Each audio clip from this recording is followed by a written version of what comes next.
smash that like button. I hope. Anyway, yeah, this is fun.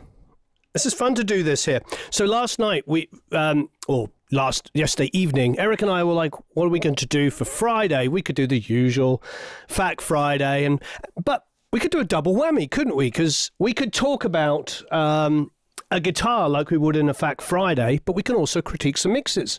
We can do it all. All right, who do we have here today? We have Tim.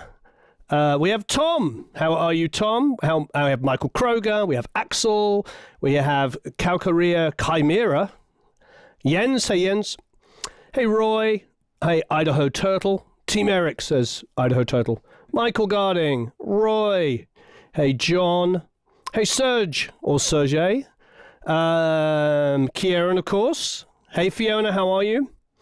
How are you, Roy? I presume that's Roy Levy or Levi. I don't want to mess it up, but I usually do. Sorry if I apologize in advance. John and Marlon. Tenton Ludet. Peter Samuelson. Hey, Peter. Hey, Kenneth. Hey, Malimba Limbo. Hey, Sven. Hey, David. Hey, just hello, everybody. It's all rather wonderful. If you haven't already, please hit the like button and share. If you do those things, it tells the world that we're here. We are here. We're big. We're bad. We're back. So what we're going to do, for those people that aren't Academy members, is we're going to listen to people's mixes. And some of these are of... some of the YouTube videos you see. For instance, this first one I see coming up here is Let Me Entertain You, which... strangely enough, I was just chatting via text with Mark Martel. Mark, if you're watching, hey, Mark, how are you? And so that will be first up. And then, of course, we also read out any notes that the mixer may have done. We also, once a month, for those of you who are interested in the Academy, critique and share each other's productions and then talk about those. So it's a very vibrant, incredible community. Please join us. We have some really wonderful stuff coming up. We've got a whole drum recording video that we got coming up in August with a rather famous producer, and that's going to go up and produce like a pro. So that's going to be a lot of fun. We have lots of other drum recordings and guitar recordings and all that stuff. It's a wonderful community, as we always... Okay.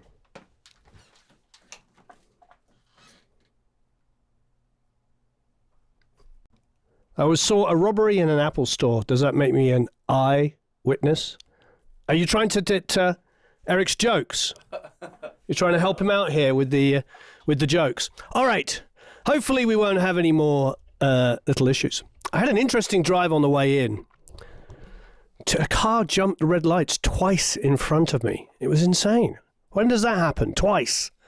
All right. Mark nails it. The background vocals are great. And all I was trying to say was that they used to take one of the vocals in Queen and use it to gate all the rest to get that super tightness. That was apparently a Roy Thomas Baker, maybe Mike Stone trick. Mike Stone trick, sorry. All right, here we go. Here's Scott Pete's version of Let Me Entertain You. I should text Mark now and tell him we're on. Good, it's working. Yay! Tell your friends.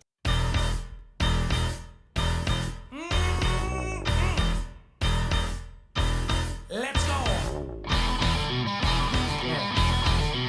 Come on. Hey, the sound. Yeah. Let me welcome you, ladies and gentlemen. I would like to say hello. Are you ready for some entertainment? Are you ready for a show?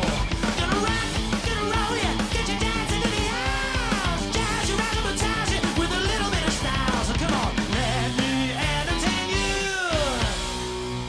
Let me entertain you. Let me entertain you. Let me entertain you.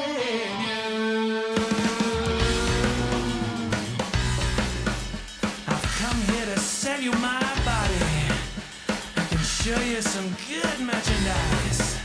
I'll pull you and I'll pill you. I'll grill and avail you. The thrill you on use any device.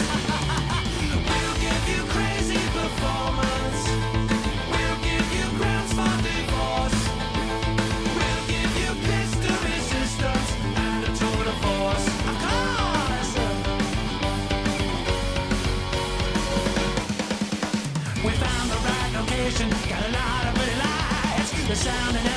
should listen.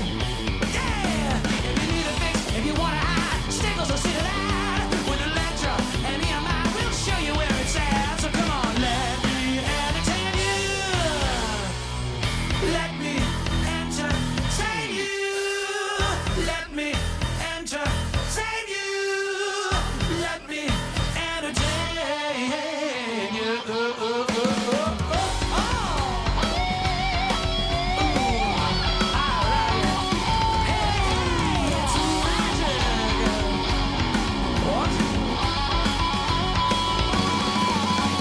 Just take a look at the menu. We give you rock a la carte. With breakfast at Tiffany's, we'll sing to you in Japanese. We're only here to entertain. If you wanna see some action, you get nothing but the best. The yesterday of attraction, we got the pleasure chest. Chicago down to New Orleans, we got you on the line. If you dig the New York scene, we'll have a celebration for time. So come on, let me entertain, let me entertain, let me entertain you tonight.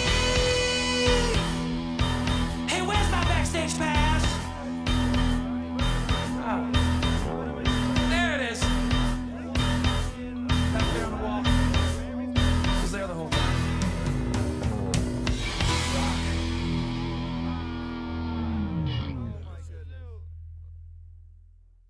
Fantastic. God, I love that song.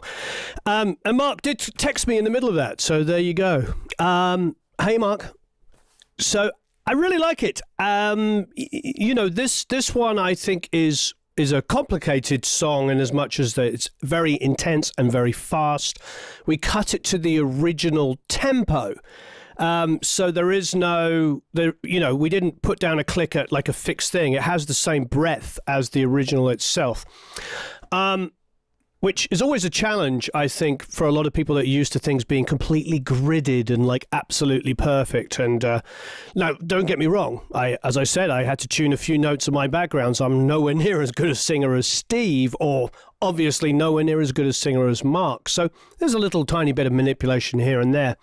But on the whole, all the performances are exactly those. They're played by Tony Franklin, by Pete Riley, and of course by the rather wonderful Jamie Humphries. So the band is incredible musicians. I think my main thing is, and it's interesting looking at the comments going down, because the first comment that came up was the kick is too much, and then of course there were several comments about the kick needed to be louder and there needed to be more low end. So it does interestingly point to how we all hear things differently. How the rooms we're in, the environments we mix in, etc., really affect that. And so you can have two opposite ideas on the same track. Now, for me, what I do is I listen on these blue headphones, which have an extended low end.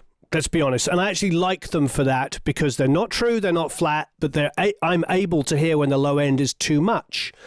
The Genelecs with the sub are pretty they're not flat, but they're much flatter. Okay, so what do I think? I feel like the guitars, interesting enough that were recorded by Jamie, and he used the Brian May Amplitude plugin. When he sent them to me and I went to mix them, I found like I was boosting a lot of top end to give them some aggression. And I feel like, Scott, you did that too. I think you went and really, gave us a lot of 3 to 5K area and made it very, very aggressive.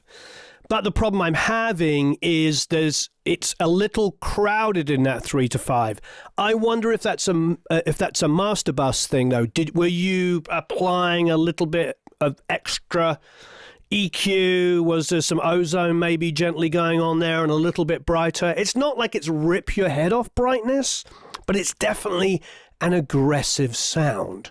So my suggestion would be, with fresh ears, Scott, is to just listen to it at a relatively low level and just see if you can tame those guitars. In a perfect world, if you were sitting on a desk, you'd put something like a Manley Varimu on those guitars. Or, a Fairchild or something like that. So think about maybe trying a compressor that barely does anything, that's just tapping it, like a Fairchild emulation or a Manley Varimu emulation, because what they tend to do is just smooth out the high end. They make it a little less brittle. I can't tell you how many times I've mixed with a Verimue on a guitar bus when I had budget to rent some extra gear. And it's kind of, I won't say it's a secret weapon because I'm sure half the people know what I'm talking about here. But having something like that to just tame those highs and high mids is really a rather wonderful thing. So I highly would suggest that. Just try that on there and just tame that area ever so slightly. That's my first thing. As far as like the kick being too loud, I don't think it is. I think it's one of the things about this track is it's a big bombastic everything. A big bombastic drum sound, a big bombastic guitar sound. I suppose middly guitar sound, but still in your face. And I think one of the things we talk about in the Academy a lot is not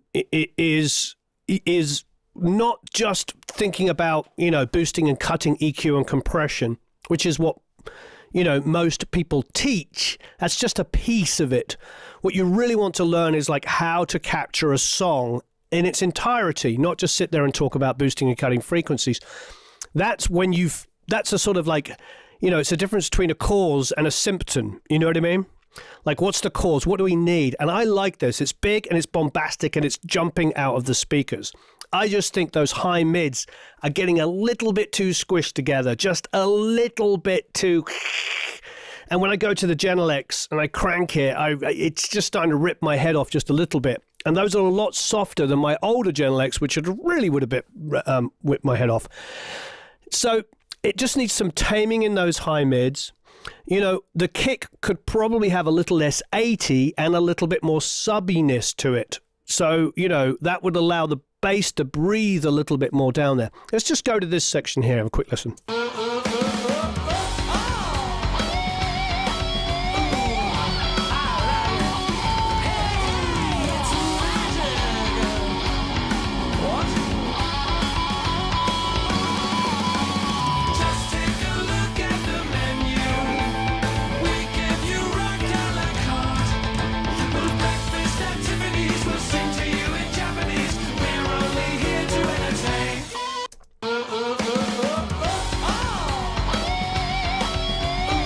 So what's interesting, we do this quite a lot, is we just kind of go in there and separate some low lows.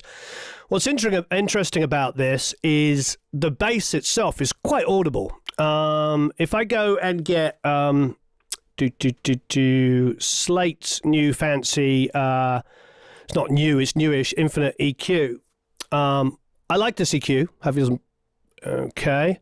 Let's go in there and, for instance, just go down to the kick area. We'll go to like 50 or 60 hertz. We'll narrow the bandwidth and we'll solo it.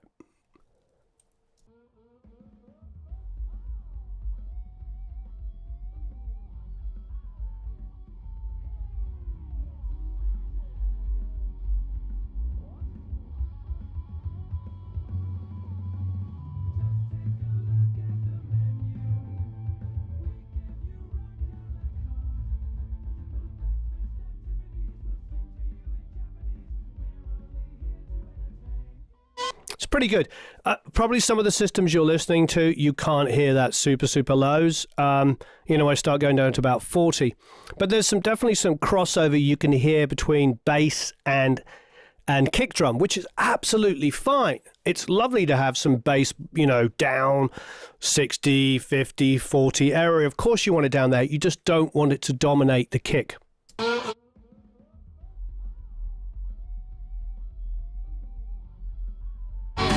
One of the solutions might be for the low end, Scott, would be to use a transient designer on the kick because it's such a fast piece,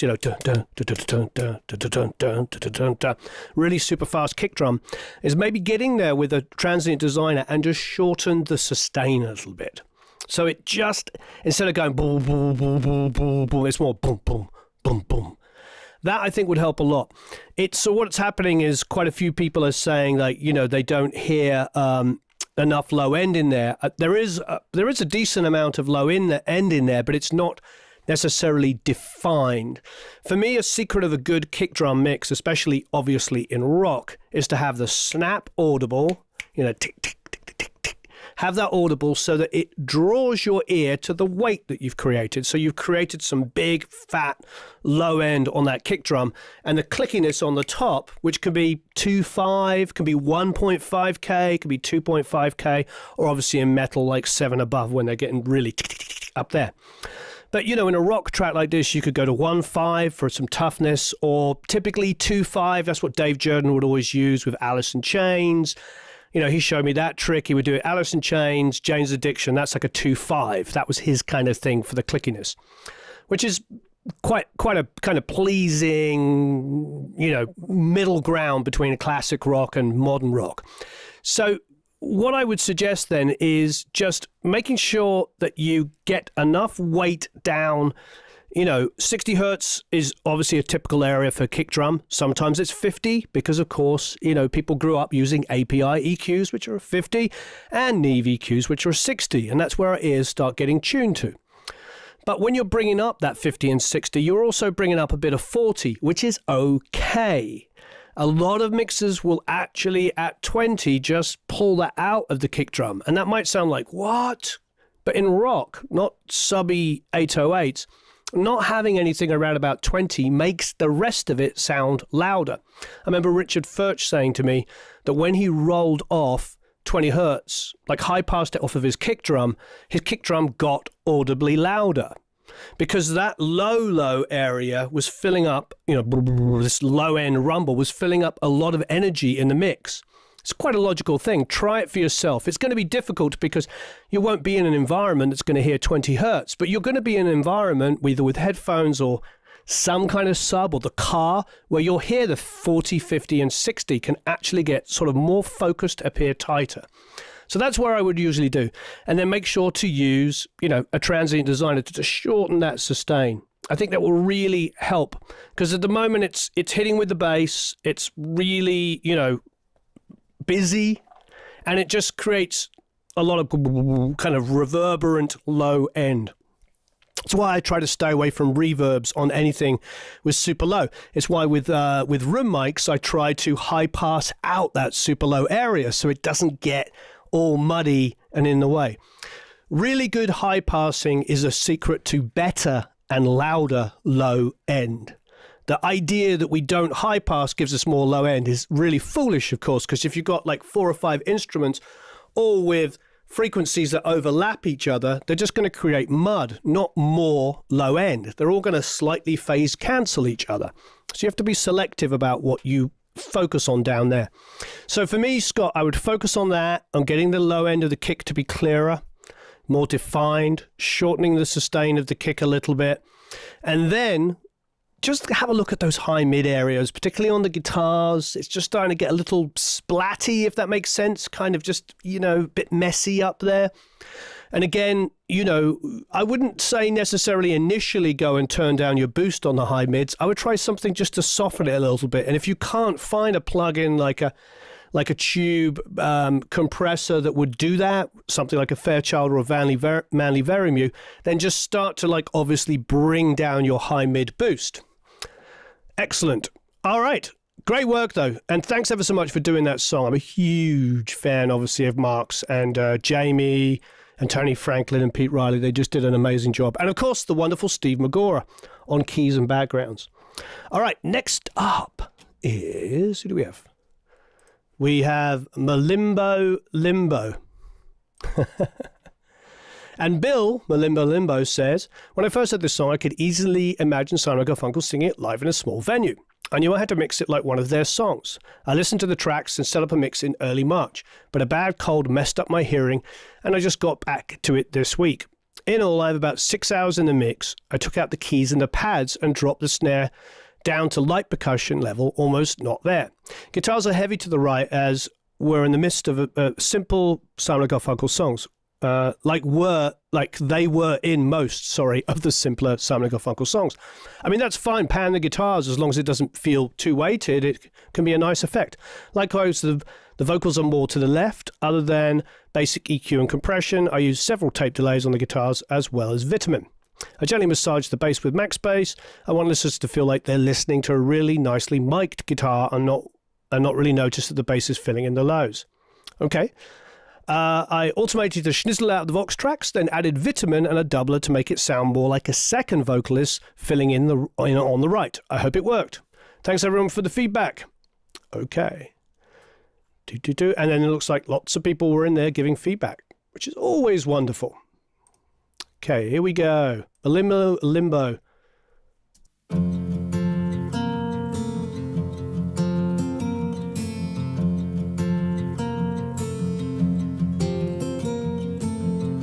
Jagged metronome of typewriter keys.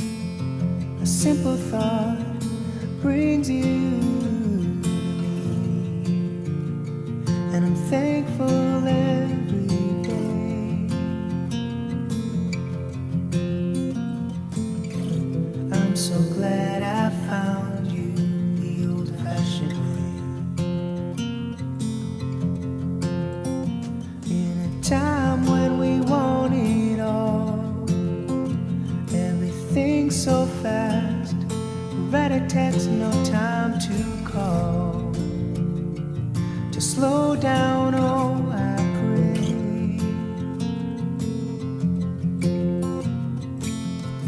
I'm so glad I found you the old-fashioned way.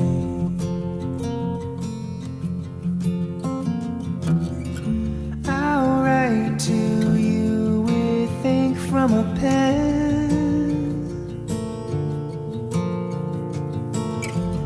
feel the weight as the words sink in.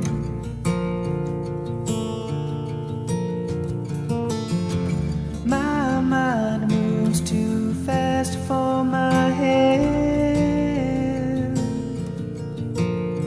I need to tell you this while I still can.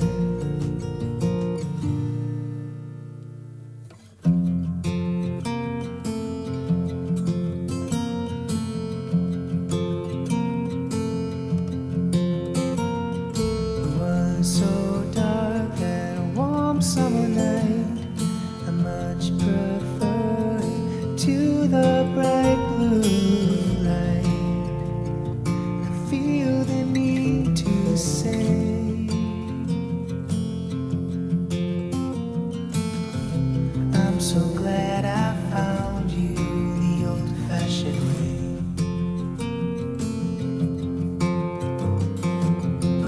I'll write to you with ink from a pen,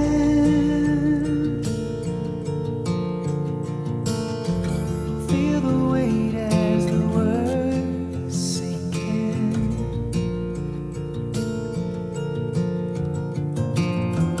My mind moves too fast for my hand.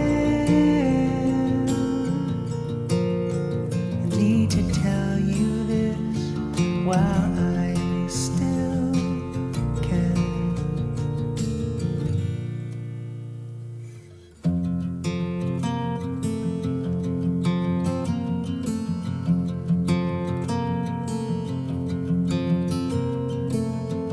Jagged metronome of typewriter keys, another page done, my soul at ease, and I'm thankful every day. I'm so glad I found you the old-fashioned way.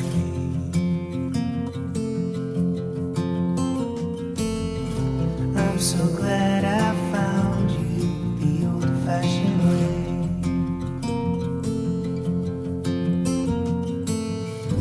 I'm so glad I found you the old-fashioned way.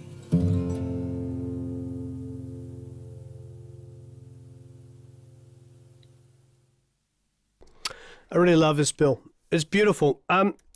It's definitely, I don't think it's that unusual to have the vocal pan slightly left and the vocal and the guitar leaning right. I mean, there's plenty of songs, like everybody's saying, you know, from the 60s and 70s that had that kind of feel. I really like it. a couple of people mentioned, like, is the reverb on the vocal too long? I mean, it could be if you want an intimate thing. You know, if you wanted it to be super intimate, you would reduce the reverb to almost nothing and just have a little tiny taste. But I actually think Bill has gone here for something that's quite artistic. I just want to check one thing. I'm going to pan everything to the center.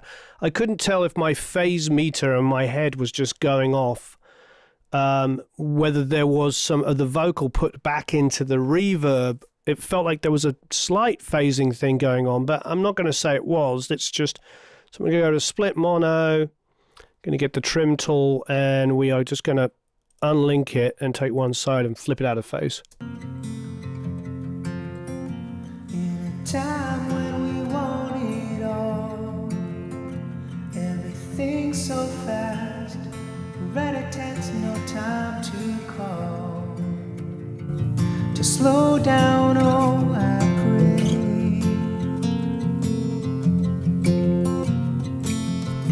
I'm so glad I found you the old-fashioned way.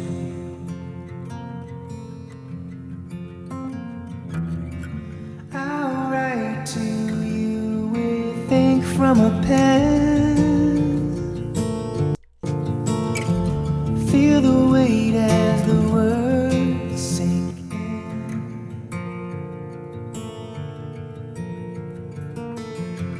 My mind moves too fast for my head. I need to tell you this while I still can.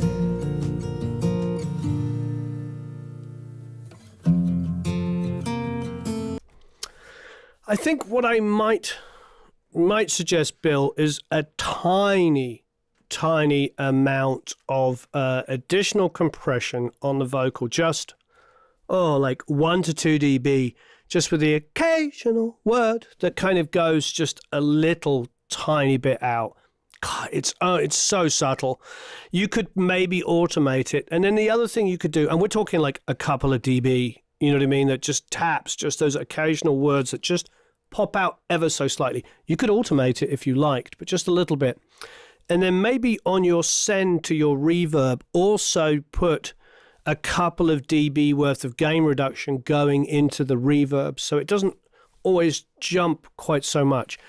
The difference I'm talking about is a cumulative, like 3 or 4 dB of less, you know, vocal volume and reverb combined. And it wouldn't make, for most people that aren't listening like we do, like producers and engineers and mixers, they probably wouldn't notice anything dramatic. They just might just feel like, oh, it's just a little bit, you know, more inviting, a little bit warmer. So just, Bill, just a tiny bit, just like a little tap, you know, like a note that just, it's ever so subtle. I mean, you could get nuts on this. You could put oak sound on it and come in and try to get some of that 600-700 that kind of peaks a little bit. I wouldn't do that.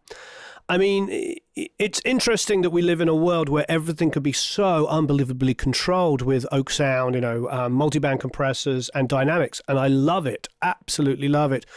But what is beautiful about this is a certain rawness, a really nice recording, and a very simple mix. And I think we're just talking about a dB or two on a couple of those louder words, and a dB or two just going into the reverb send, just a little bit. Honestly, I'll reiterate, most people wouldn't notice. But the difference is that the most people that aren't producers, engineers, and mixers, they might just feel just slightly more in the zone. Subtle, that's all I'm saying, but I think it's going to be great. It is a wonderful mix. Chris Ibbotson did point out that he thought there was a little bit of low-mid build-up.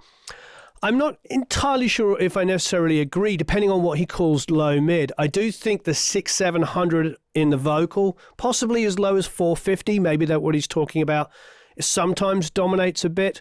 But I would first maybe try just seeing if you could just, because that's where it builds up, whether the compression will control it a bit. And worst case scenario, maybe a tiny bit of oak sound down there at like that, in that area, a tiny bit. But as many of us are saying, the rawness of this is what makes it special. You want to think more Al Schmidt on this, more about just moving faders and very small incremental amounts of compression and tiny small amounts of EQ, because it's a raw, beautiful performance. Now, I like, going back to the reverb, I like the long, beautiful reverb on the vocal. I think it makes it an art piece, and I think Bill has gone out to make it an art piece by putting acoustic over here and vocal over there. So it doesn't really bother me. But if you reduce the reverb and put a shorter one, like I was saying earlier, and then pan them more into the middle, then you'd have less of a kind of artistic, sounds of silence, bridge over troubled water, Simon & Garfunkel, which is what Bill was going for, and more of a just, an honest vocal acoustic. But I like this approach. And again, it's like what we go back to, what we talk a lot inside of Produce Like a Pro Academy is taste, and less about, less about, the right thing to do or the wrong thing to do. We talk more globally about because I've A&R'd for a couple of labels, and I'll tell you, nobody in an A&R meeting goes, if only they had cut some more 450. They either think it's exciting and edgy or beautiful or melodic or whatever. Our job is to get that point across, and I've heard plenty of mixes and recordings that we all know that are technically not that great, but they captured an amazing performance. So song, performance, singer, all of that stuff comes well before us. And as Dave Jordan said to me, he said to me, sometimes your only job is to get out of the way of the band and help them make a great recording. I'll say that once more, in case you missed it. Dave Jordan said, sometimes your job is just to get out of the way of the band and help them make a great recording. I should probably put that on my Instagram today, courtesy of Dave. All right, Christian Gilman says, here's my mix of Stay New, Little Empire. I thought this song needs a big kick with a bright click to animate the stomping or dancing feet of the listener. And that's Christian did it, and then Arthur and Scott and Addie and Tim and Paul and Joe and Stefan and Chris and Christian a few times all got in there and gave each other notes. That is what makes our academy so good. All right, so next up is Christian. So somebody was asking me about whether their genre of music would be fine inside the academy. We have no specific genre. We've got a lot of acoustic stuff, a lot of electric stuff. We have some pop, we have some EDM, we have some hip hop. It's all bets are off. Just go in there to learn and share some stuff. Christian is a wonderful musician, producer, engineer, and songwriter, so I'm excited to hear his track. And I might just pick up and play along, even though I can't actually hear anything with my headphones on. Your touch is on my mind, but I've already written you so many rhymes. You're all that I could find, but I've already missed you so many times. You must be from another world. Your whisper makes my stomach curl. Chills each time you say my name. And pain each night you come home late. I need you to stay new. The rest is getting old. Now that the gold that's shone around me only radiates through you. I need you to stay new. It radiates through you. Stay new, stay new. If every building dropped to dust, if every car turned into rust, if all the money burned up, I need you to stay new. I need you to stay new, stay new, stay new. I need you to stay new. The rest is getting old. Now that the gold that shone around me only radiates through you. I need you to stay new. It radiates through you. Stay new, stay new. I need you to stay new. The rest is getting old. Now that the gold that shone around me only radiates through you. I need you to stay new. It radiates through you. Stay new, stay new. Let's not change.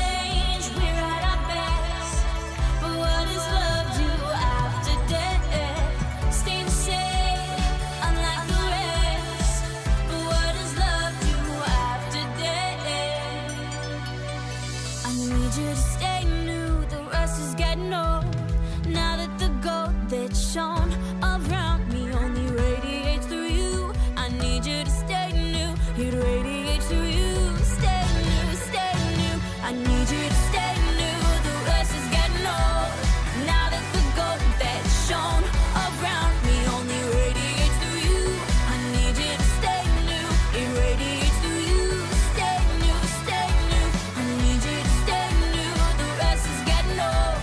Now that the gold that shone around me only radiates through you, I need you to stay new, it radiates through you.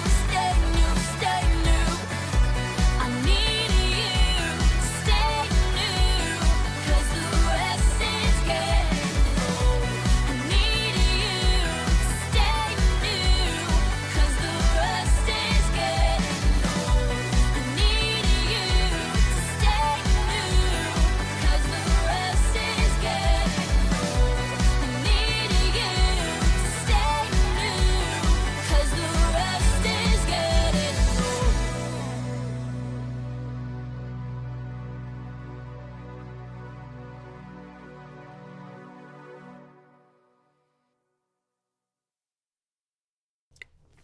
Christian, great work. I love this song. I'm so glad we have it in the Academy. We have about 60 or 70 multi-tracks in there for anybody who's interested, which have all been mixed, hundreds of times by people, and lots of comments, and you can learn. And quite often when we have a really good mix and we enjoy something, especially if there's some element of it that's just like stupendous, let alone the overall mix, our Academy members will actually post how they did it, which is phenomenal.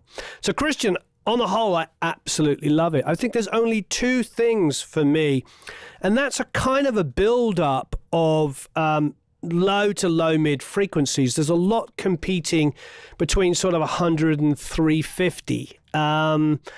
It's very thick down there. I was feeling it on these headphones, which obviously have an extended low end. They're a bit bassy, quite frankly. And then I went over to the Gentle X, and I just felt like there's a lot going on in there. I feel like I want you to get in there and do a little bit more detail work. So that's the number one thing. And then the second thing, really, because it's a wonderful mix and it's a great interpretation, it's super artsy. The next thing is really, I want more dynamics. So for instance, coming out of this section here, have a listen. Stay new, it radiates through you. Stay new, I need you to stay new. I just feel like, that could have, it just feels almost completely linear. I mean, there is more coming in, but it could have been like smack you over the head, let's go for it. You know what I mean?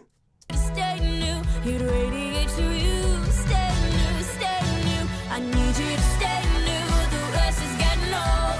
Now that the gold that shone around me only radiates through you, I need you to stay new. It's like, it's the bass and the kick together just kind of building up a lot. If we go and get our friend, the Infinity EQ here, and just do a similar thing we did before. Sorry if you can hear the AC on, but it's really hot here today, so that humming you hear in the background is the AC.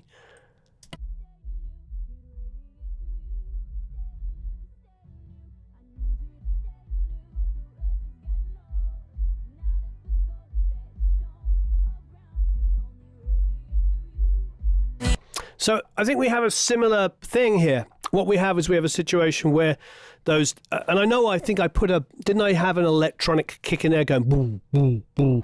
It's great, but it needs to be shorter. So I think as we were talking about in the first mix, I would say put a transient designer on there and just shorten that kick. Just shorten it so that it's more of a doo, doo, doo, and less of a boo, boo, boo. I'm exaggerating for effect, but you know what I mean. Get a little bit more control and it would really, really help. Because it's the sustain of it, even if it's not inherently in exactly the same frequencies of the bass, but with the sustain of it, it covers the bass. So you've got that octave line going unda, unda, unda, unda. And the octave line and the sustain of the kick just mean you've got this kind of woo, woo, woo. And that isn't helping our impact. And with a lot of low end like that build up, it's probably controlling a little bit too much of the bus compression. That's another thing we talk about a lot, you know, when it comes to cleaning up low end, is remembering like excessive amounts of low end, even if it's just cumulative from lots of things, really starts weighing down your bus compressor. And if one thing in particular on the low end is loud, that will actually control your bus compressor. It would be the main thing. I think that's less about the volume. It's more about the sustain of the kick and just cleaning up the low end where there's a bit of build up. I mean, if we listen in this section. You, I need you to stay new. It radiates through you. Stay new. I need you to stay new. The rest is getting old. Now that the gold that's shown. Yeah, it really is that sustain. It just doesn't get a second to sort of get away. If I cut that, for instance, and widen up the cue, it's not an ideal situation, but it might help clean it up a little bit. Have a listen. You, I need you to stay new. It radiates through you. Stay new. I need you to stay new. The rest is getting old. Now that the gold that's shown around me only radiates through you. So it's not an ideal way of doing it because I don't really necessarily want less, as in less like fullness down there. I like that, but I want it to be controlled, less sustained.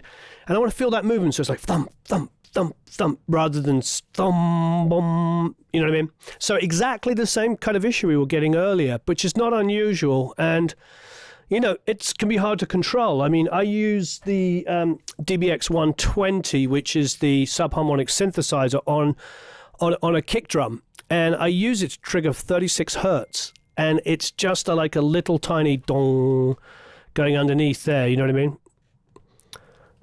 mean? Yeah, have a listen. You, I need you to stay new. It radiates through you. Stay new. I need you to stay new. The rest is getting old. Now that the gold that's shown around me only radiates through you. I need you to stay new. It radiates through you. Stay new. I need you to stay new. The rest is getting old. Now that the gold that's shown around me only radiates through you. I need you to stay new. It radiates through you. Stay new. I need you to stay new. 'Cause the rest is getting old. I need you to stay new. 'Cause the rest is getting old. I need you to stay new. 'Cause the rest is getting old. I need you to stay new. 'Cause the rest is getting old.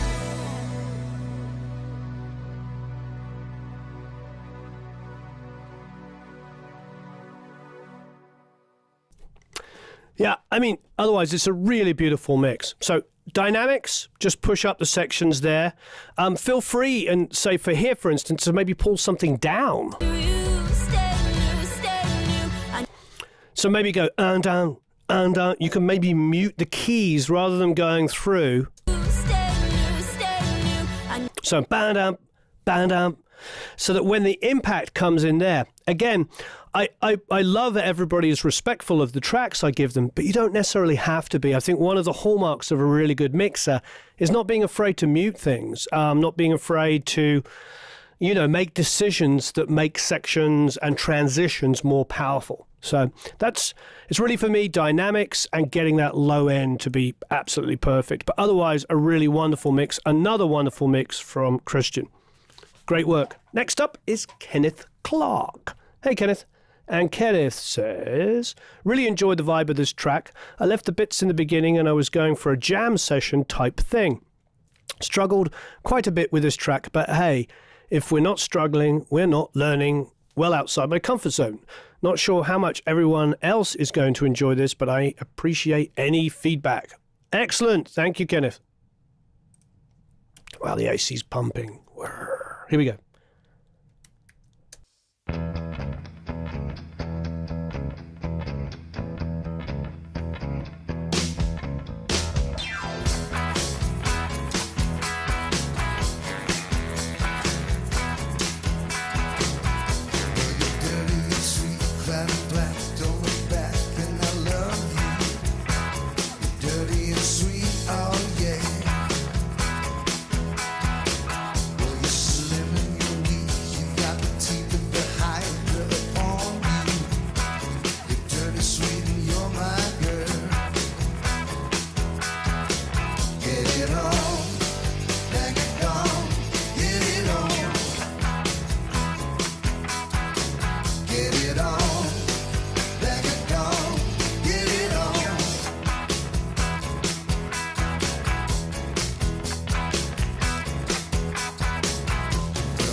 Wow, absolutely beautiful. Thank you ever so much for doing that, Kenneth. What a great, great song that is. There's something about, Mark Bolan, you know, that he was just sort of an archetypal rock star, wasn't he? He just, first of all, he's like the birth of glam rock, which is just amazing. And this song is so important, as we all know. It introduced America to Bolan. It was a huge hit. It was absolutely massive, and such an important artist for so many of us. Did he write like Beatles songs? No, he wasn't. He wrote simple, danceable, great tracks. And Kenneth, I think you really captured a lot of what I love about this song in the mix. I think the obvious things is actually, I don't know who else did it, but I actually had to turn down my headphones about 3 or 4 dB because the 3 to 5K area on the what is it? I'm complete on the percussion. I'm going to say is like really brittle. It's like just a little bit too loud. It's got to tuck in there, that kind of area there. I'll illustrate the area I mean. If you're not sure what I mean, I can just take this. It's basically here. I mean, on the guitar, immediately it's got you can hear the in there.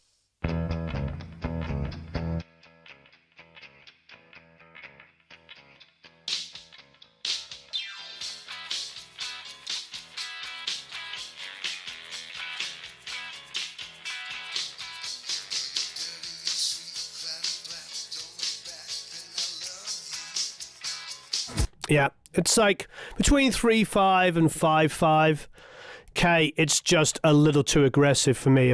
I'll just turn that EQ off, but.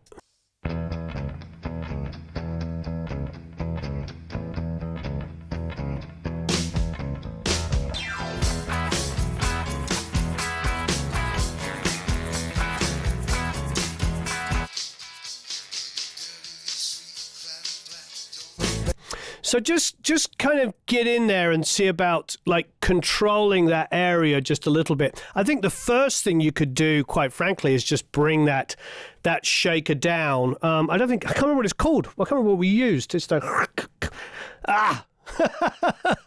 cabasa? I think it's a cabasa. I think, anyway, whatever. You can bring that down. You could tuck it a little bit more in there. I feel like the guitar is just a little bit hype, just a little bit based around the high mids. I want to hear dum, dum, dum, dum, dum. I want to hear a bit more, because the thing about the way he played it is this light palm muting. Obviously, this is going to be brighter because it's not an acoustic, so you're only hearing electric strings without an amp. If it was an acoustic guitar, it'd be probably a little easier to hear. But, the way he played it, it wasn't just that he deadened it with his right hand. He actually used his left hand to articulate it as well, because he would sort of like release it.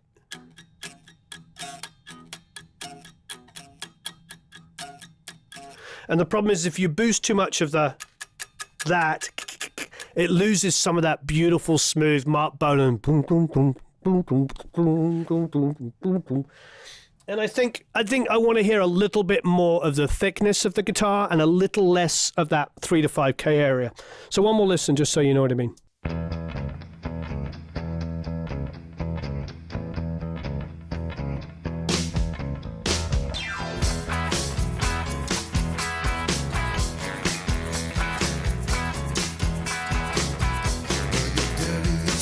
So just in general, just relax that boost in that kind of area ever so slightly on everything, and then just bring in a little bit more thickness on that guitar. I think you could go pure mid, actually. You could work around the 700-ish area, and then you could go down to where the lowest kind of frequencies feel good, which is probably between 150 and 200.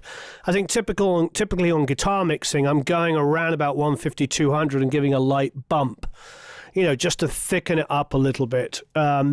So that's what I would do, and just dial back that high mid boost. And maybe it's not so much of a boost, because quite often, if you think about it, can you give me a pen and paper? Do we have a sheet of paper and a Sharpie?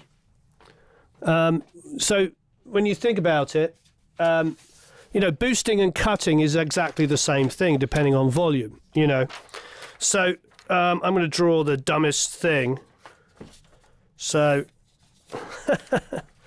so if I do, this is the worst drawing ever. If I do 20 hertz to 20 kilohertz, so 20k. So I got my 20 to 20k like that. Ignore the bad line in there. And the thing is, if you're cutting, I don't know, maybe up as high as 300. I don't know if you are cutting as high as 300, but it sounds close to that. So if you're cutting as high as 300 here, and you're high passing it there, well, you're pretty much doing exactly the same thing as if you boosted everything else, So what sometimes happens is people get very aggressive and they go up to maybe quite high on their high pass. Then they do a little 3 to 5k boost like that on an electric guitar, which is quite typical. They'll do that, and then what ends up happening is it just all becomes all about the high mid area. So maybe what you want to do is come down to like the 200 area and do a little gentle boost.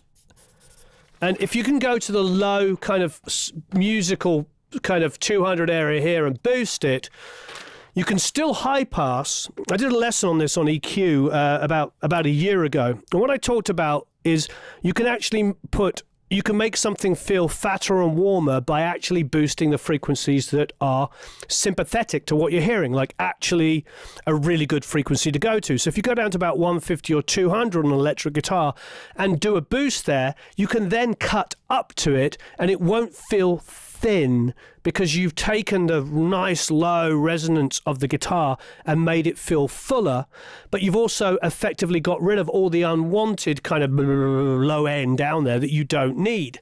So it doesn't get thinner, it actually gets fatter. So I think in this instance we need to sort of find some of that like 150 to 220 kind of area.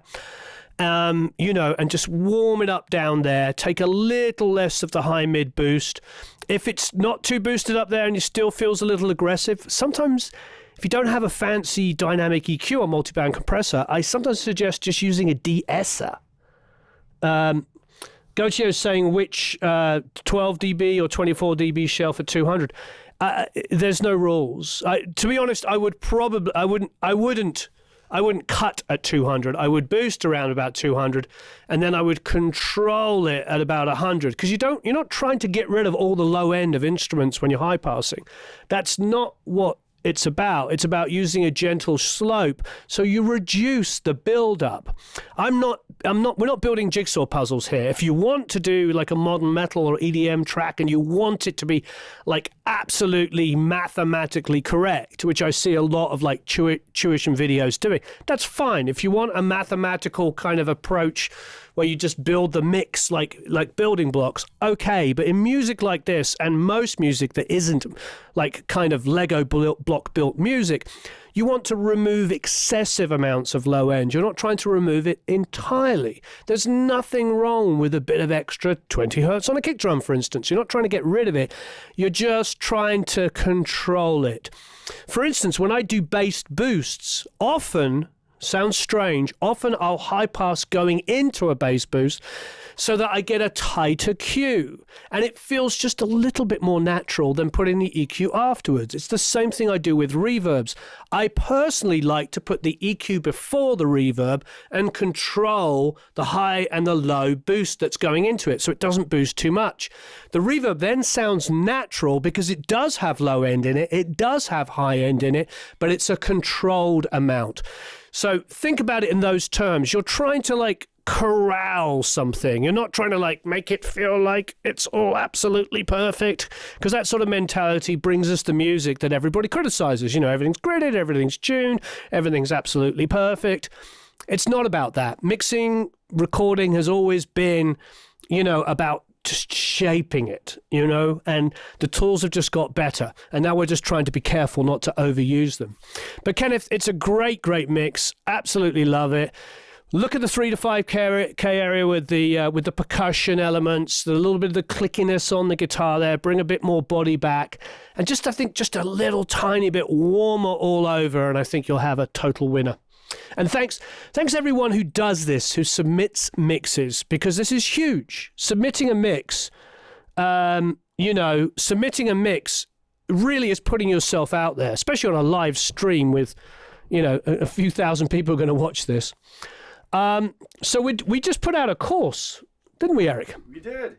Put out a course with Ulrich Wild, Static X. So, thank you, Hans. I appreciate it. Or Hans, I appreciate it.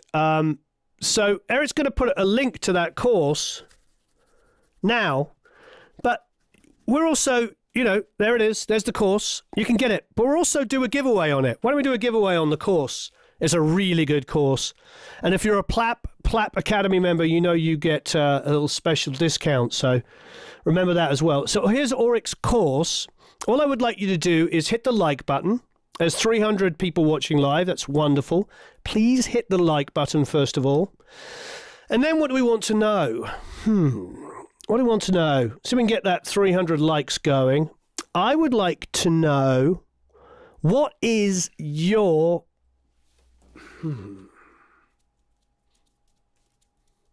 Yesterday we asked about EQs, we asked about hardware, different things. We did quite a lot of stuff. We did talk about artists. I don't know. I'm interested to see what people love here. So hit the like button and let us know, what is your genre? What is the genre that you absolutely love working in? How about that? What is the genre you love working in? And there is no right or wrong answer to this. Just let us know, hit the like button, and just put it up there, and we'll listen to this song, and then after this, Eric will pick a winner, and you can get the course for free. Okay, what is the genre? Cubase, limiter, Jens. Daniel says, hi, fellow plappers. Here is my mix of Treat Me Right by Lauren Taylor. I got inspired by the great mix submitted of this a couple of weeks ago. A couple of Feedback Fridays ago, I thought I could use an extended solo section, so I extended the chorus towards the end and asked our good friend Michael Garding. For those people who don't know Michael is an incredible sax player who's a member of our community. Insanely good sax player. If he would be willing to add a sax solo to it, and he kindly said yes. Not only that, but while he was listening to it, he added a sax line to the song as well as alto and tenor, and then doubled it on a bari sax. Wonderful. I also added an extra hand clap track for extra percussion. I applied techniques I learned recently from finally getting into some Pro Mix Academy courses. Excellent. As well as Daniel Nelson's videos, and of course, produced like a pro. I wasn't sure how much lows to add to this song, so I'd love any and all feedback, especially considering the low end. I'd like to give a huge shout out to Michael for his contribution to my mix, and even helped with figuring out effects for the saxes. Marvelous. And Daniel's a great member of our community. Daniel has grown massively, not only in his work, but frankly in his ability to get work, build relationships with customers. He's a really great shining example of a wonderful member of our community. And Michael, of course, is an insane sax player. So excited to hear the mix, and excited, of course, to hear Michael's work. And this is like a pop song from Lauren Taylor, who was on a Disney show called Best Friends Whenever. So she's a fairly well-known actress. Here we go.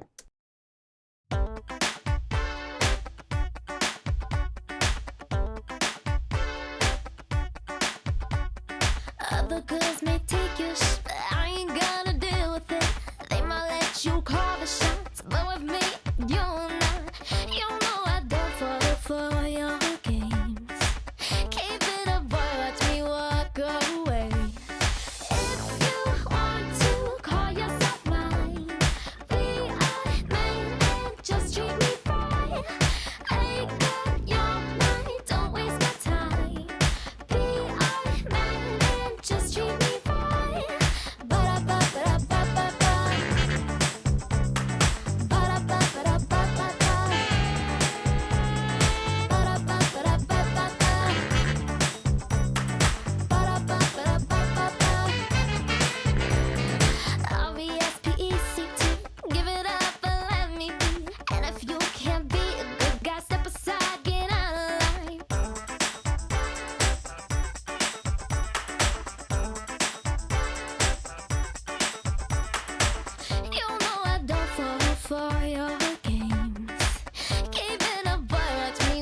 walk away. If you want to call yourself mine, be a man and just treat me fine. Ain't got your mind, don't waste my time. Be a man and just treat me fine. Ba-da-ba-ba-da-ba-ba-ba. Ba-da-ba-ba-da-ba-ba-ba.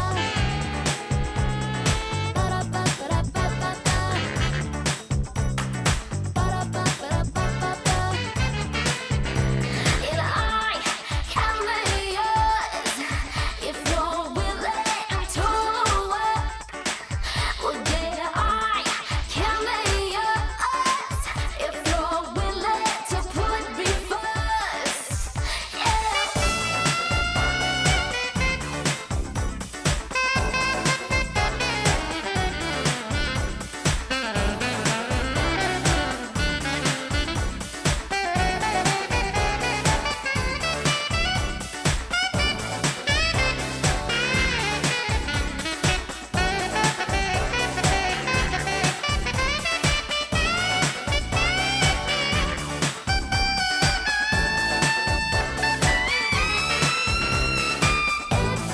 Want to call yourself mine? Be a man and just treat me fine. Ain't got your mind, don't waste my time. Be a man and just treat me fine.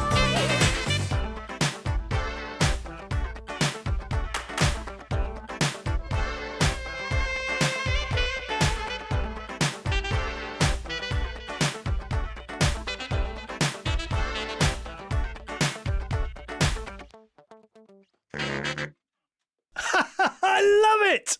I got to hear that end again. Don't we all need to hear that end again?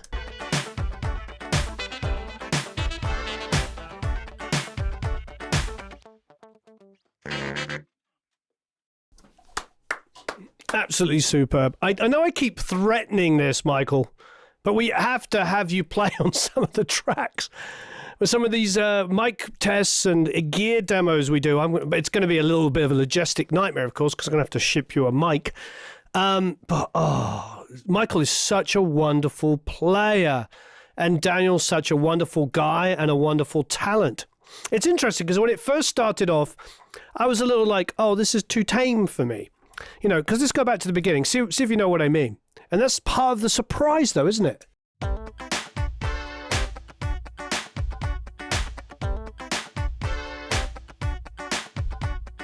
Other girls may take your shit, but I ain't gonna deal with it.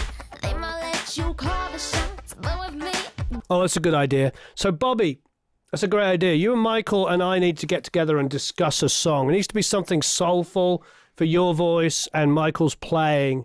We need to do a cover with... Bobby Kane is one of our Academy members, by the way. He's a superb singer, like an amazing singer and a great guy. And Michael could play all the saxes. So anyway, Daniel, I love what you're doing. It just sounded like, oh, it's a bit small, you know, and then somebody wrote thin. And then, of course, before they finished the word thin, this came in.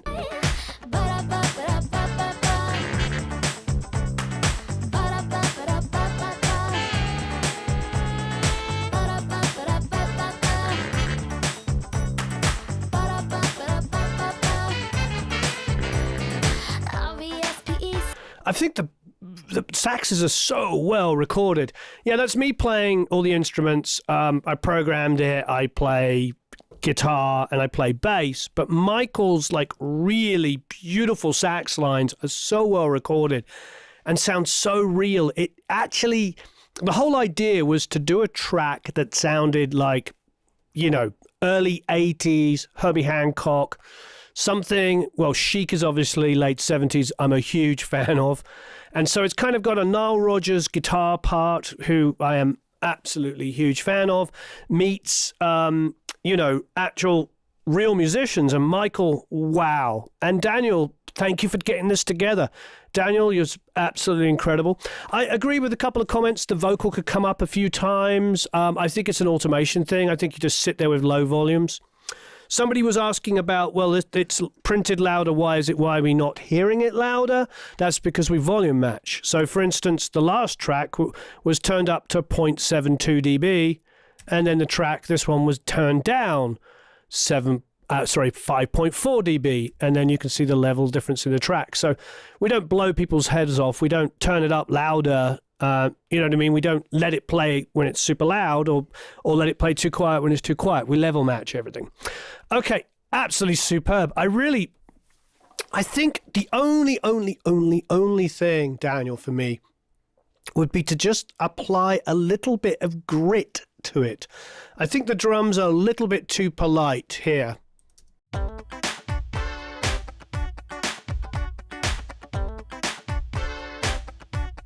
Don't mind the sustain, but a little bit more point, just it's a little less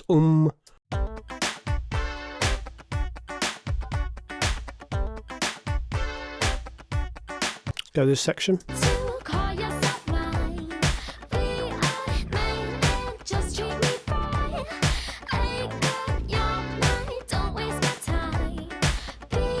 So those of you in the Academy, please go and download these multi-tracks. You know what I'm going to ask for next, Daniel and Michael? Daniel. Can you give us these new multi-tracks? Because you've obviously extended the section. Could you give it so people, if they want to do your version of the song, can do that? With, of course, Michael's fantastic, amazing sax playing. So that means that you'll all be able to mix this version of the track, which is phenomenal. So please, Daniel and Michael. Is Michael here?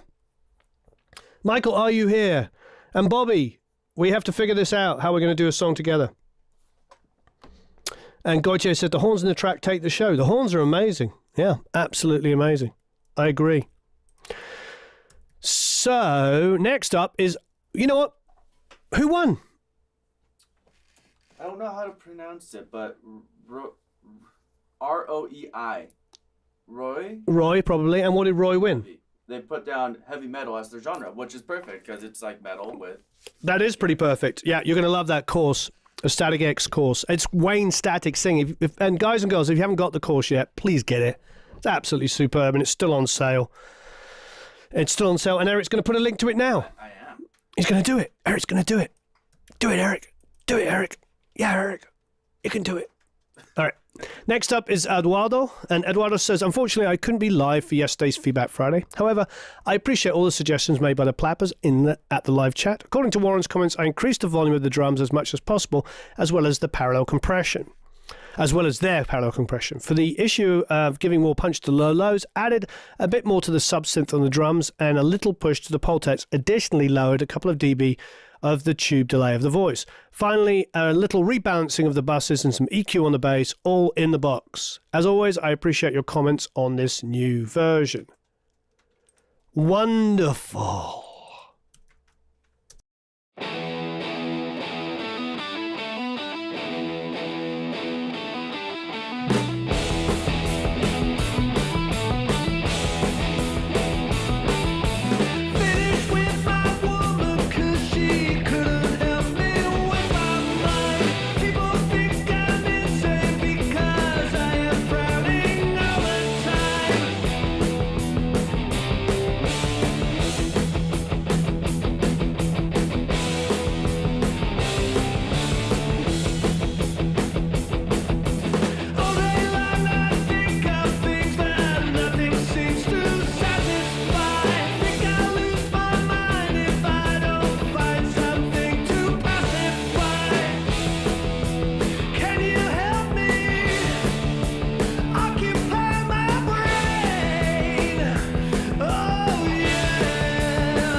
Oh, I like that at the end then, the delay there. Very nice. Okay, yeah, it's infinitely better. Great work, Eduardo. Now, just to qualify, as Karen was pointing out, and anybody here that's not an Academy member or hasn't followed the channel, just to let you know, that's all one mic on the drums. Everything, I don't remember, which mic was this we were using? I think this might be the antelope interface. Oh, it's the interface. And it only had one input or two I inputs? believe it's 2 inputs. Okay, so it might be two inputs on the drums. I can't for life me remember. Anyway, it's either one or two mics. So it's like there's a very, very little you can do with the drums. And so it's always a challenge. But, you know, all the great engineers that we know and love came up, you know, mixing using one or two mics. Pretty incredible. Sometimes 3, sometimes 4. But the reality is like, you know, the classic records we listened to had limited amounts of mics. But more importantly, even if they had more mics, they had limited amount of tracks. So they would have to bounce them to 1 or 2 or 3 tracks, even when they were in a situation of using more mics. Which there's a very famous producer that we just interviewed who did use a lot of mics. So, yeah. So just a limited amount of microphones and just a great performance. So I think in general, I feel like the drums themselves have a good thump to them. I can hear you added that subbiness to them. But I also wanted to hear a bit more brightness on the snare. So maybe the overall drum mix, if it's just on 2 tracks, just get it just a little bit brighter. But, you know, again, limited amount of mics, just a couple of guitar parts, like 2 guitar parts, bass, drums. I think I doubled on each side to get more of a chunkiness on the guitars. So there's 2 different tones that you can all go and play with. But, you know, this multi-tracks can be downloaded, even if you're not an Academy member. I'm sure Eric can post a link to it now, can't you, Eric? Sure, I can. Sure he can, he said. Look at that. Woo, everybody. We'll do another giveaway of the Static X course, and as well. And if you're not already an Academy member, come and join us. All right, Eduardo, it's a great mix. Bit more air on the drums. Like I said, it's only a limited amount of mics. We believe it's just 2. We're not looking at the multi-tracks. We believe it's just 2. Bit more 7K on it, just to open it up a bit. I think the cymbals are relatively controlled. He's a really, really great drummer, Blair Sinter. I think we talked about this last time, but Bill Ward is one of my favorite drummers in the entire world. And it's a shame that he's not recognized more as being the amazing drummer he is. And when I was talking to Blair about it, Blair was like, that's because he didn't get the John Bonham recording. You know, he didn't have Glyn Johns recording him. So you never quite hear. But if you go back to the first album, the drums are phenomenal on the first Black Sabbath album, and you can hear them pretty well because it's just like 1 guitar, bass, and drums. There's so much room to hear his amazing performance. Great work, Eduardo. I love the effects you put on my vocals. You know, limited amount of tracks, so there's not much we can do on them, but I think a bit more air on the drums just to allow the snare to breathe a bit more will be a huge difference. There's the multi-tracks. Eric has put it up, so if you haven't already, please everybody go and download them. Okay, next up is Camille Andres. Hopefully I'm pronouncing your name right. I'm famous for not doing it, so I appreciate Camille. Not Andres. Oh, Pedraza. Is that right? Pedraza? Camille Pedraza? It's a little fuzzy on mine, so let me see. Camilo Pedraza. Don't pronounce the D much. Camille Pedraza. Okay. Hopefully I didn't butcher your name too much. I've had it my whole life. Everybody says my name wrong, so I'm trying to be sensitive to it. But of course, I am not perfect at all, as we all know. Here's my mix for the song. Very challenging, but very enjoying. I want to know, what do you think about it? This will be my 3rd song uploaded to Feedback Friday. Thanks for your comments. Excellent. Let's go check it out.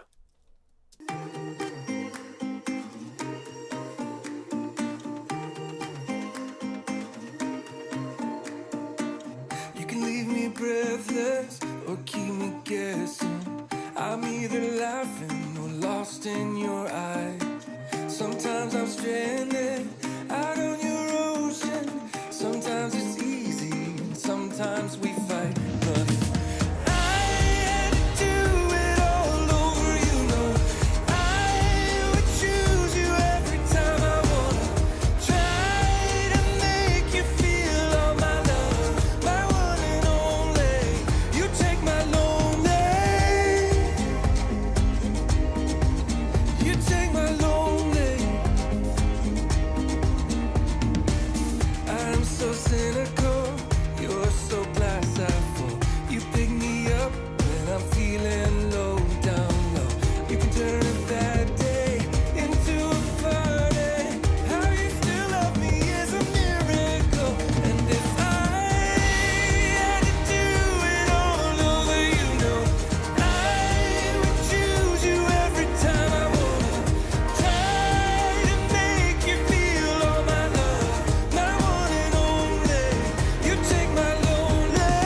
I wanna try to make you feel all my love, my one and only. If I had to do it all over, you know I would choose you every time. I wanna try to make you feel all my love, my one and only. You take my lonely, you take my lonely, my one and only.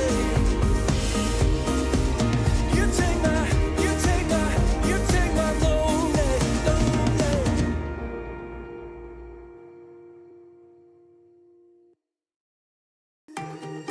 What a wonderful mix. And I went over to the speakers and gave it another listen as well. There's just a little bit of a thickness in it that needs a little bit of carving. Let's go to the chorus here. I had to do it all over, you know I would choose you every time. I wanna try to make you feel all my love, my one and only. You take my lonely, you take my lonely. So a couple of weeks ago, we were doing quite a lot of mixes of Sliding Doors, the version with cadence singing, not with close singing. And do you remember Chris Ibbetson's here and a few other people? You remember a lot of the conversation was about the bass guitar or the bass synth or whatever. It was a bass guitar in particular, but the bass. How we have to be careful when something has infinitely long sustain. It's interesting because it came up earlier with kick drums a couple of times in two of the earlier mixes. I think that's what this is. The only thing, Camille, that it's really suffering from is like a very, very long sustained bass notes that tend to just kind of cause a lot of interference in the low end. It's like boo, boo, boo, boo, boo, boo, boo, boo, boo, boo. And one of the things that Mark Ender did that I really admired is he would, get the bass guitar really round and sustaining and beautiful, just like you want it. But then he'd actually use an expander on it. So I'd watch it on the SSL back in the days when he was mixing only on an SSL. I remember when he mixed How to Save a Life, the Fray. I went down there, we tracked the drums in the late morning, early afternoon, and then I took the hard drive and I drove down and he recalled the mix and dropped in the new drums. And I remember looking over to the console and seeing, excuse me, I'm going to sneeze, sneeze. And I remember seeing on the console that he had the expander going on the bass. He wasn't using a transient designer, which would have been maybe more sophisticated, but because he, more modern, but he knew how to use the console, and the expander was exaggerating the initial attack of the bass after he'd already controlled it. It was really interesting. So he got the big round sustaining tone that's to kill for, to die for, great. But then he was like, dum, dum, dum, dum, dum, dum, dum, dum, dum, dum, dum. And it just had, thank you for saying bless you. And so it would just exaggerate the initial attack. And that allows the bass to be loud in the mix without the sustain being too loud. So I feel very similarly about this to the way we did with the kick drums. I went from the headphones, which, once again, I'm going to say has an artificial low end. It's not a natural flat pair of headphones. They're not natural flat at all. I use them specifically to hear bass. And they're really good for that. They're not flat. Don't buy them thinking they're going to sound like the flattest headphones ever. Buy them thinking they're a good headphone to check your low end on. That's why we like them. We all use them, so we all hear the same thing. But we're still sitting between really nice pairs of speakers. And when I go over to the Gen X, it was it's just the only thing really that was kind of bothering me was those sort of long sustained bass notes. And there's a kind of a warbleness going around it. Have a listen.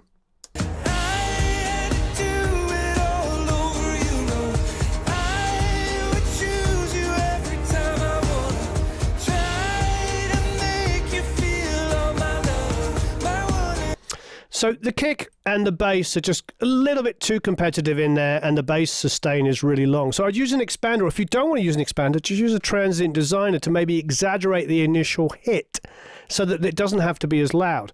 Now that's solo 50. Now basically 50 hertz there on the bass is louder than the kick drum at 50 hertz. Listen.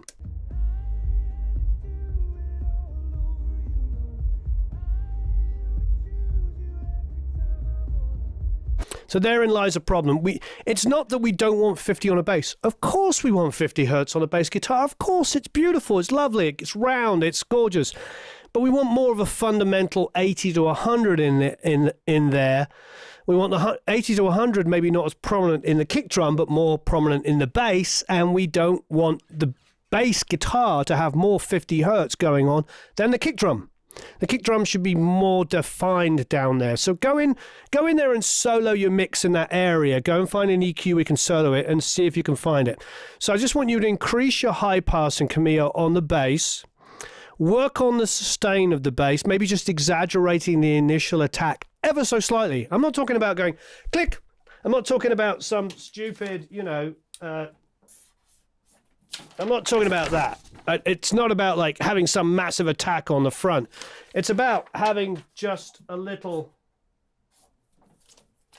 tiny little, like just a little extra attack on the front, so you feel the dum dum dum dum of the bass ever so slightly. Or you could just be relaxing some of your compression off a little bit. Either way, just a little bit more attack on that bass, so it helps the rhythm. Little less low lows, go to about 50 or 60 and just increase your high passing ever so slightly. Again, not like this, not like hardly anything, just somewhere in the middle, just so you can see, hear, you can hear that you're just creating a bit of space for the kick drum, and then have the kick drum be predominantly in the 60-50, pulling up gently some 40 with it when you boost it. And I think if you can shape that low end, everything will open up. Because I think at the moment, somebody said, is this the right time to say stodgy? And I think that's what it is. It's just a little thick down there with those two areas. Otherwise, an absolutely superb mix. A great, great song as well. Wonderful. All right, next up is Bob Lowe. Bob Lowe, and didn't say anything, but hey, Bob, how are you?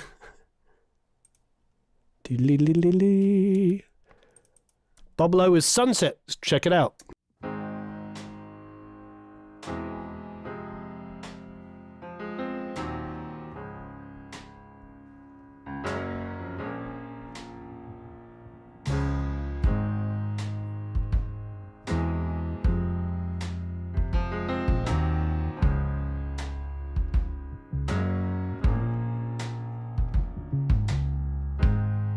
I was lost, couldn't find my way home.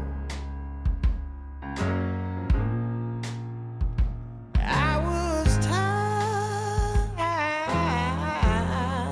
my mind wouldn't leave me alone.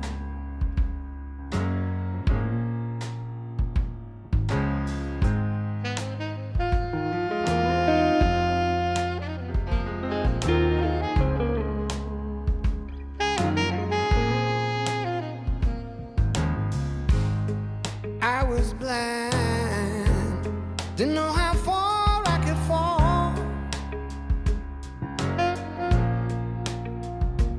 If this is love, I want it all.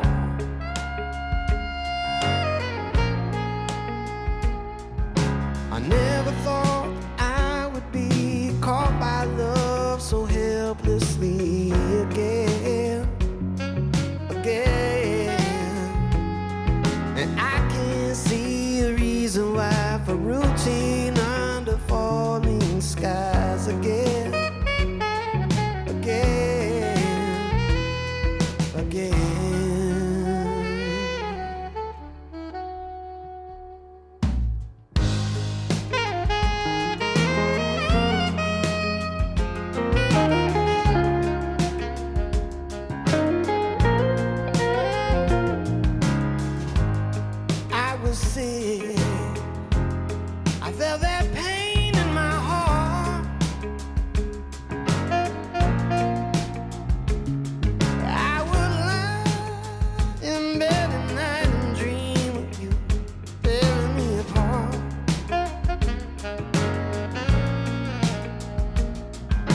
I never thought that I would be caught by love so helplessly again. And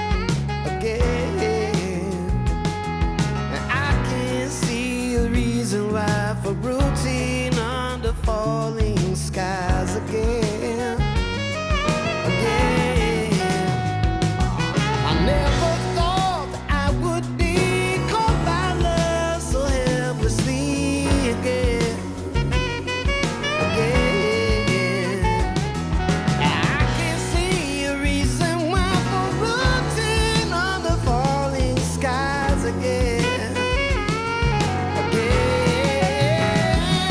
I never thought that I would be caught by love so helplessly again. I can't see a reason why for routine under falling skies again.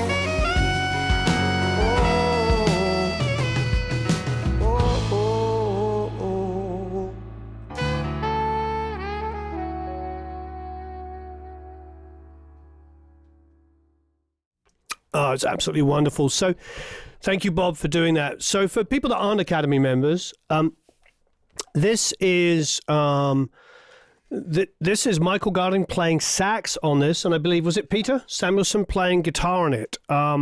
So these multi-tracks were recorded live at Sunset Sound. When I say live, I mean live. You can see the video. In fact, Eric maybe nicely could place that for those of you that don't remember. And what we did is we recorded the song live using all of their expensive mics, and we also did a version using inexpensive mics. So you can, isn't that right? Is this the one where we did both? So you can mix it with cheap microphones as well as expensive ones. The drums were recorded with Shure microphones, and it was a lot of fun. And anyway, to cut a long story short, we allowed these multi-tracks to be downloaded by everybody, so you can download. You don't have to be an Academy member. But then, obviously, they were downloaded by Academy members as well, and they're inside the Academy. And Michael added saxophone on it, and Peter added electric guitar. And they're both absolutely wonderful musicians and producers and songwriters in their own right, and engineers and mixers. Peter, in particular, is always calling out stuff on mixes, which I agree with, and Michael has incredible sensibilities. And then Bob is a beautiful mixer and a great, great talent as well. And so it's great to have... Bob said he used the expensive mic, so it's great to have Bob's sensibility and ear on this. I'm very impressed with this. I think it grows and builds beautifully and just sounds wonderful. And of course, what's great about this is it's entirely, and I say live, I mean live. The vocal was done with an SM58 at the same time as the piano. So he is singing and playing piano at the same time.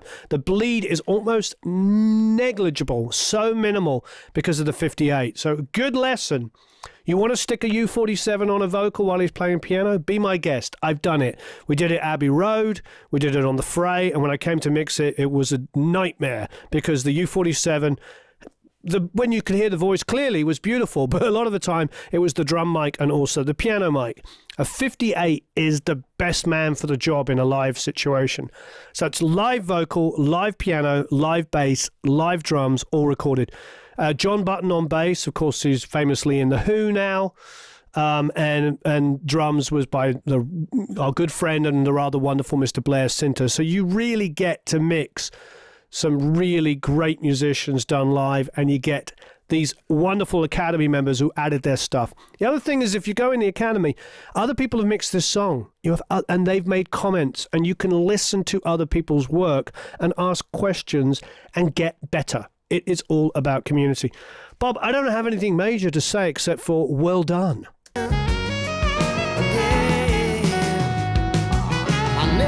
Listen to those toms. Listen to how musical they are.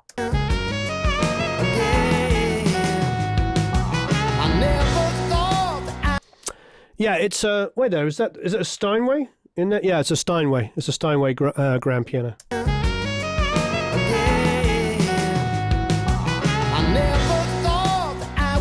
I think the two Steinways, or I think the three Steinways, but the ones that are in there, I think that's like the Doors one, Have they kept it in the same studio? It's definitely was on all the Prince records. That's the Steinway piano on all the 3 Prince albums that he did in Sunset Sound. So pretty remarkable piano. I never thought I would be caught by love so helplessly again. I can see a reason why for rooting on the falling skies again. I never thought that I would be caught by love so Absolutely superb. I think it's an amazing mix. Hats off to you. So, if you're in the Academy, you can download those multi-tracks, but you can also get the additional multi-tracks from Michael for the sax and the guitar, because originally it was just the 3-piece with the live vocals. All right, next up, Bob. Love what you're doing. Great work. Great sensibility.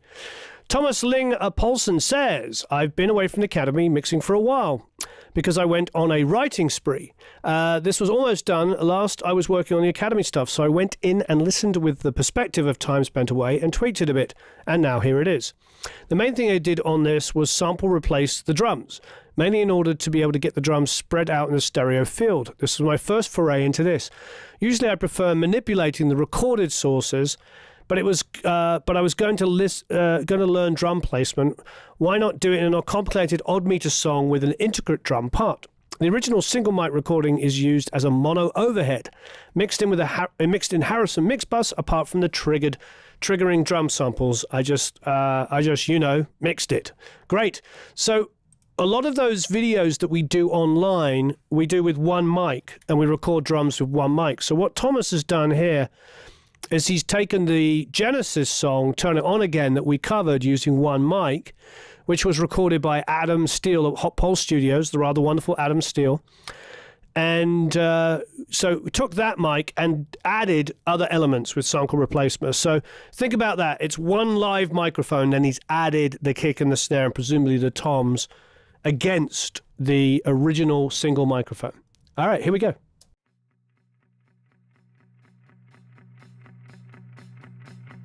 Actually, before we do that, let's do another giveaway. So it's a giveaway. I want to get that in motion while we're listening to the song. So the giveaway is the 1-year membership to the Academy. If you're not already a member, you can get a 1-year membership to the Academy. And if you are already a member, you can get a 1-year extension. And if you're a lifetime member, then you can go and choose anything you want at ProMix Academy. And what I want to know is, what do you monitor on? Do you monitor on headphones or speakers? And if it's headphones or speakers, which headphones or which speakers? How do you monitor? Is it on headphones or speakers? And if so, which headphones and which speakers? Here we go. Oh, and hit the like button. There's 300 of you watching. Let's get 300 likes. And Chris says Cubase. I think he has copy and paste stuck, and every time he types it goes Cubase. Here we go.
Wow, amazing.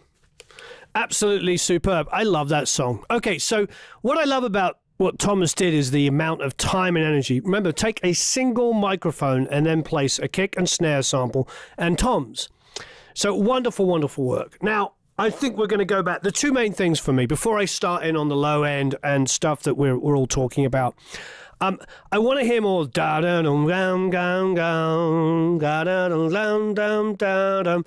It needs to be more, because that's such a hook in the song. I mean, obviously the lead vocal, turn it on, turn it on, turn it on again, is obviously the hook that comes at the end, and it's just superb. But that keyboard riff, that guitar riff, by the way, that's doubled by the keyboard, is essential for the song. So I want to hear a lot more than that.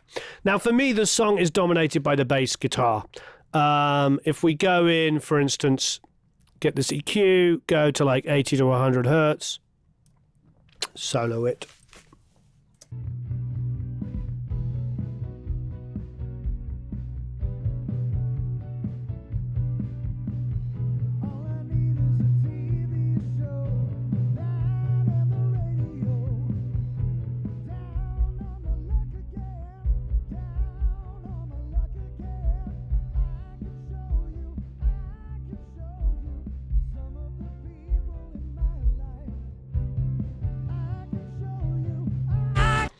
So it's a little bit higher. It's about 90 to 100.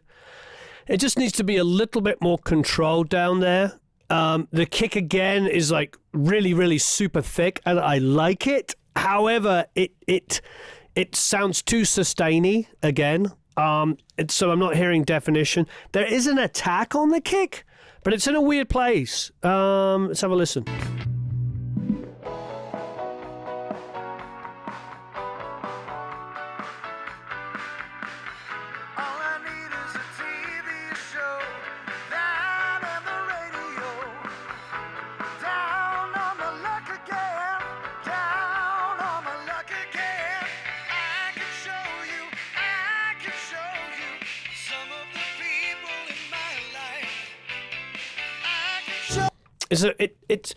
There's a lot of kind of clatter is kind of a big word. I don't want to be too negative, but in sort of 1 to 3K, there's a lot of a lot. You've got the guitar going tick tick tick tick tick tick tick. You've got the bass doing that as well. There's also a synth going dom dom dom dom, and it seems like the high end attack on the synth is quite drastic there. There's just like a lot of information in that area. I think what I want to hear is a tighter kick drum where there is maybe, again, less sustain on the kick drum, but more point. I need to hear the snap on the kick. When I'm listening to the track, I'm thinking to myself, is there something between 1, 5, and 3? And I'm realizing it's just a lot of stuff going on in there.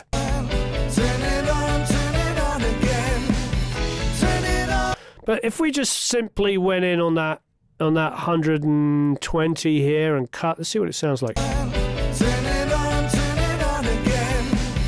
Turn it on. Turn it on, turn it on again. Turn it on. Turn it on, turn it on again. You hear that? Turn it on again. Turn it on.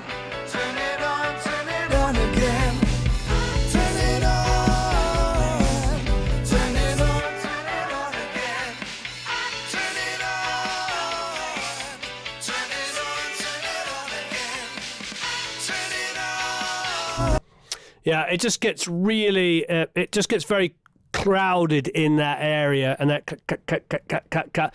And I think it's just where the top of the kick is starting to cut a little bit with the guitar, the picking damp kind of.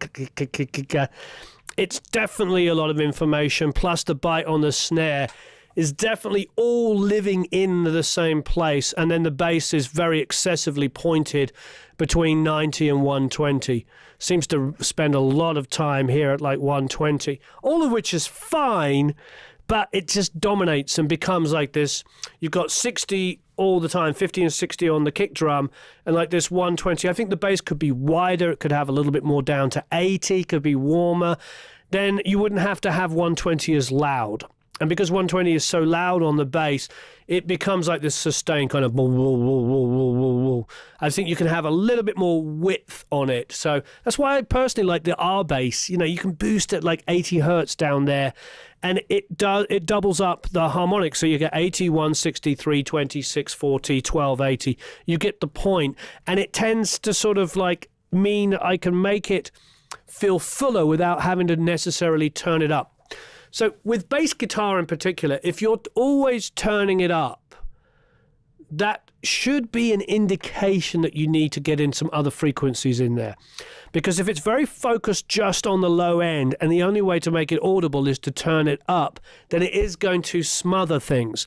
So, you know, if you can get a bit more width on the bass, not have to make it as loud, and then find areas like, I like 750, I like 850, I like 1.5K, though sometimes 1K, those kind of middling areas can give it just kind of a bit of like piano-y precision stuff. So maybe a bit more in those areas, particularly the 750, 851 kind of area, because we don't want to get too crazy in that 3K area where it gets, you know, you want to hear the finger stuff and the pick maybe, because the problem is you get up there, we're already crowded in that area. But on the whole, look, hats off to Thomas for taking all the time that he did to put in all of those drum samples. Absolutely superb. I just think you need to work on that drum mix. Less sustain on the kick, make the bass a little bit wider, not as loud, a bit more definition in the mid-range so you don't have to turn it up as loud. A bit wider in the low end so it's not just all focused on 120 pushing through. I think the kick could be a little tighter around the 50 and 60 and not quite so spread out in the 80 kind of area. I think that could be actually cut a little bit and let the bass breathe down there. I think that will give you more low-end punch. And then a few people were talking about the snare, like Karen was saying the bottom snare seems like a more dominant sound. I don't disagree with that. I think you could have a bit more snap, a bit more aggression on the snare. Sometimes I take like almost industrial ringing snares and then just blend them in ever so slightly. And you don't hear dong, but what you hear is a bit more aggression and it helps the snare cut. So if you are going to use samples like you are, maybe try blending in an aggressive ringing snare in there as well. Great work though, Thomas, for doing all of those drums. It must have taken absolutely hours. And I think there might be quite a few Academy members here that wouldn't mind having access to those lovely drum samples where you place them. So if you could do that for everybody, that would be superb. Thank you, Thomas, for the hard work. All right, talking to Peter Samuelson. Is he still here? Last but no means least, Peter says, here's my mix of Todd Kessler's Old Fashioned. My goal for this mix was to make it a little deeper and warmer sounding than my usual preference. I also used very little compression and tried to make it as dynamic as possible without making it sound empty. Chris Ibbotson was kind enough to master this one. John Mariden got in there and said, great job. Excellent. All right. Last but no means least, Peter, are you still here? Or did he go to bed? Yeah, thanks, Thomas, for doing that. And thanks for doing all of those drum samples. Amazing. All right, last but no means least is Mr. Peter Samuelson. Are you still here?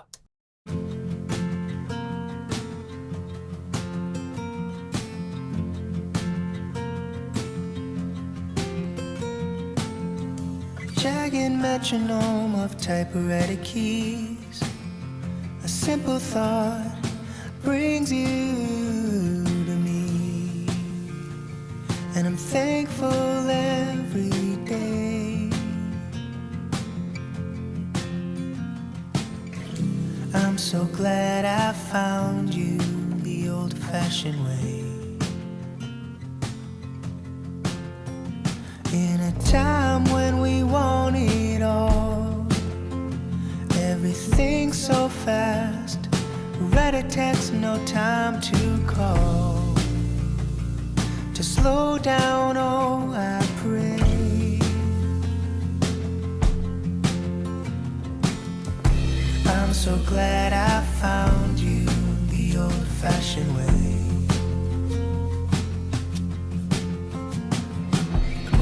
I'll write to you with ink from a pen.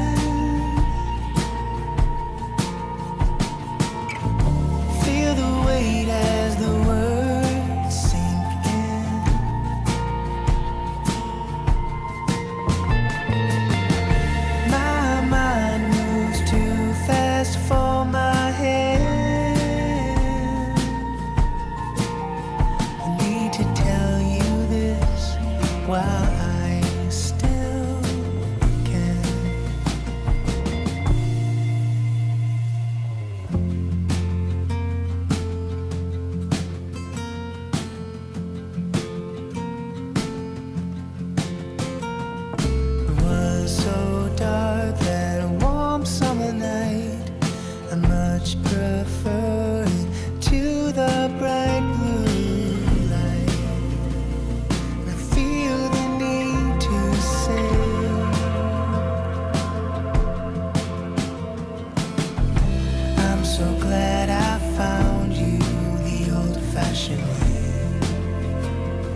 while I still can.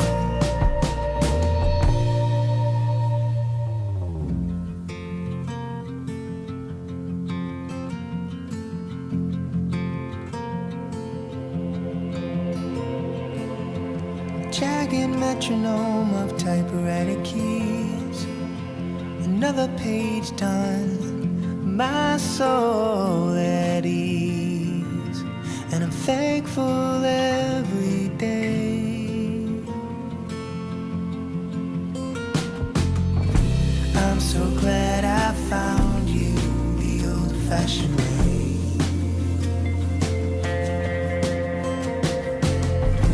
I'm so glad I found you the old-fashioned way.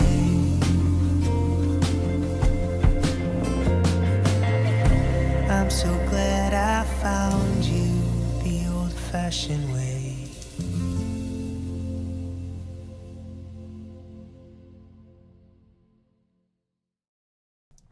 Peter, absolutely amazing work. I only have two very small things. Is it interesting, Peter, when you know you're playing it back to everybody, you're probably hearing it in a completely different way? Two things. The first thing is the snare drum's absolutely fantastic when all the band are in. I'm sure, Peter, that screamed at you when you were listening, like, oh, now you're hearing it. It's just too loud at first. A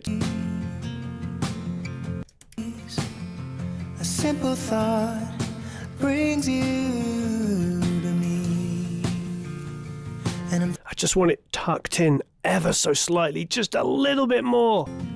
in a time when we want it all, everything. I just hit that at that 3K point. I just want it to just be in just a little tiny more. Just like let it be just a little bit more gentle, the production, so it's just in the track, another dB and a half down. But as the track evolves, let it get louder. So just a little bit of writing. Tiny thing. I know I might be splitting hairs, but what I'm doing here is I'm pointing out to everybody that Peter is stupidly talented, supremely talented person who has great ears. And this is what we can do when you get somebody who really is a great mixer like Peter, is you can just go, hey, let's just ride that snare down a bit to let the anticipation grow. Don't give it away quite so much yet. Just control it so it's just a little bit more in there. And I think it would just really help the intimacy. So when the band is like fully going at the end, you're like, oh, this is perfect. This gives it somewhere to go. And then the second thing is just a little tiny bit of smothering between the kick and the bass drum, just nowhere near as much as we've previously discussed, but just a little bit. Like I feel the low end of the kick drum when it's on its own. It's superb. I need to tell you this while But you see, you can hear it duck when the bass plays, for instance, like here.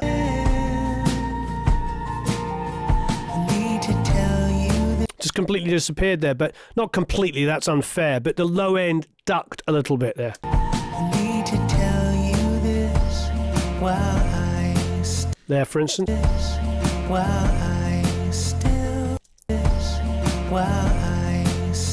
So just the tiniest little extra high passing on the bass, just a little bit, maybe the tiniest little duck of 80 to 100 in the kick drum, just a little bit, like a dB down, like a dB, like an extra slope on the bass, and like such tiny little movements. And then maybe just a little tiny bit more subbiness to the kick drum to just compensate from that little cut of 80 to 100. We are talking small incremental moves, but what we're talking about is a mix that's so good that we can do these little subtle things that just make it unbelievable. Subtle things.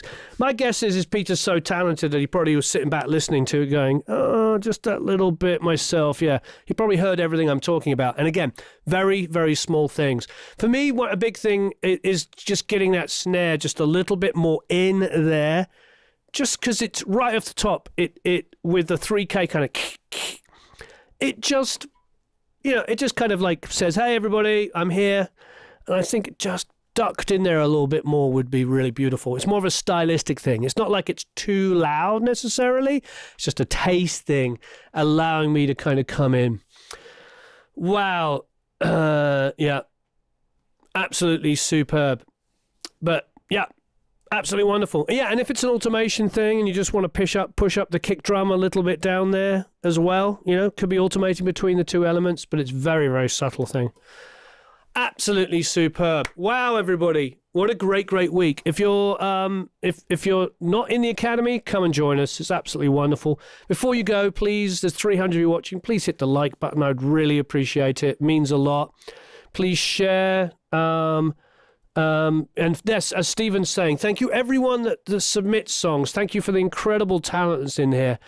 Having you all in here means so much, and we all learn off each other. It is one of the best environments for learning I've ever been in myself. I listen to songs that I recorded and produced and mixed and go, oh, that's a good idea. I should have done that. We all learn off each other. Thank you. Please join us in the Academy if you're not already a member. Lots of fun stuff coming up. Hit the like button, share if you can. Congratulations to everybody that won. And of course, there is the new Static X mixing course. So if you're into like rock and heavy rock, the great thing about that course is, quite frankly, is it's Wayne Static singing. It's a previously unreleased track. I mean, it's out now, but you know, it wasn't released while he was alive. It's a posthumously. It was released after he died. If I could only pronounce that properly. Thank you, everyone. So long, farewell, auf Wiedersehen, au revoir.